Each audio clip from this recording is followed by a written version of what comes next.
మరి జోగి రమేష్ గారి గురించి ప్రత్యేకంగా చెప్పనక్కర్లేదు. వైసీపీలో ఒక ఫైర్ బ్రాండ్ గా తీసుకుంటూ ఉంటారు. అయితే ఈ రోజు చూసుకున్నట్లయితే ఇబ్రహీంపట్నంలో వాళ్ళ కోడలే తన కేసు నమోదు చేయడం అయితే అది కూడా గ్రూప్ హింస కేసు నమోదు చేయడం జరిగింది.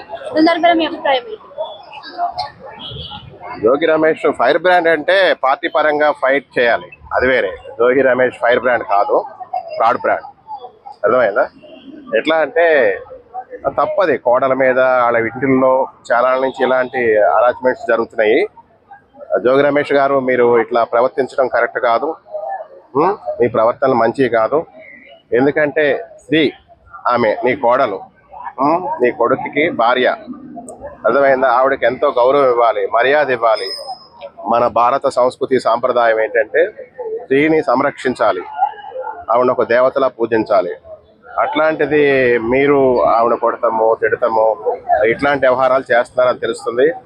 ఇది పాలిటిక్స్ కాదు, ఇంటి విషయాలు. ఈరోజు మీ ప్రవర్తన మీడియా వరకు వచ్చింది అంటే దాని అర్థం తెలుసుకోండి. ఎప్పుడైనా ఒక రాజకీయ నాయకుడిగా ఉన్న మీరు దాన్ని గుట్టుగా ఉంచుకోవాలే తప్ప బయటికి స్ప్రెడ్ చేయకూడదు. ఎవరిని పడితే వాళ్ళ టీడీపీ అనో జనసేన అనో సంథింగ్ ఎవరినైనా విమర్శలు చేయకూడదు. ఎందుకంటే ప్రతి విమర్శ అనేది వస్తుంది, దాన్ని తట్టుకునే పరిస్థితులు ఉంటాయి. ఈ మంచి పద్ధతులు కాదు, మంచి లక్షణాలు కాదు. ఆవిడ మీ మీద కేసు పెట్టే పరిస్థితికి వచ్చిందంటే మీరు ఎంతటి దారుణంగా ప్రవర్తించారా అనేది అర్థమైపోతుంది. ఆవిడ యొక్క సమస్యను పరిష్కరించండి, ఆ సమస్యకు న్యాయం చెయ్యండి అని మరీ చెప్తున్నా. ఎందుకంటే నిన్ను మాట్లాడాలి, నిన్ను గలేజుగా అనాలి అంటే చాలా భాష ఉంటుంది. నాకు అది పద్ధతి కాదు. ఎందుకంటే మీ యొక్క కోడల్ని ఆవిడకి న్యాయం చేసి మీ గవర్నమెంట్ ద్వారా రక్షించమని కోరుకుంటున్నా. అలాగే మీరేంటంటే పూజలు చేయొద్దు, పునస్కారాలు చేయొద్దు. ఇప్పుడు మన జగనన్న వైఎస్ఆర్సీపీ అంటాడు, నీళ్లు పోసుకున్నాడు, హిందూ మతం స్వీకరించారంటారు.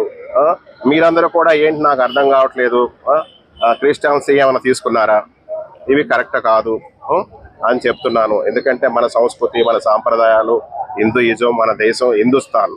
పాకిస్తాన్ ఎలాగో ఇది హిందుస్థాన్ అన్నమాట అని ప్రపంచం అంతా చెప్పుద్ది. కనుక మీరు ఆమెకు న్యాయం జరిగేలా చూడండి. పోలీస్ స్టేషన్లు, కోర్టులు ఇట్లాంటి వ్యవహారాలు మంచి పద్ధతి కాదు. వెంటనే మీ కుటుంబ సమస్యలు మీరు పరిష్కరించుకుంటే మంచిది. ఎందుకంటే కాంట్రవర్సీలతో రాజకీయాలు నడుపుతున్నారు, అధికారంలో ఉన్నప్పుడు కూడా అదే పని చేస్తారు. ఓకే, ఈ కాంట్రవర్సీలు అవన్నీ చేయటం ఆయనకు అలవాటే. నానా, ఇది కుటుంబ విషయాలు కాబట్టి కాంట్రవర్సీలు చేయొద్దు. దయచేసి మీరు పరాయి మతాలు స్వీకరించొద్దు. మీ కుటుంబీకులను కూడా పరాయి మతాల్లోకి దించాలని చూడకు. ఇది మంచి పద్ధతులు కాదు. ఇవన్నీ విరమించుకోండి రమేష్ గారు. కొంచెం కాపాడుకోండి, మీ భవిష్యత్తుని రక్షించుకోండి. ఎందుకంటే విమర్శ చేయటం నీకుంటే ప్రతిహింస చేయటం మాలాంటి వాళ్ళకు ఉంటుంది. అంతవరకు తెప్పించుకోవద్దు.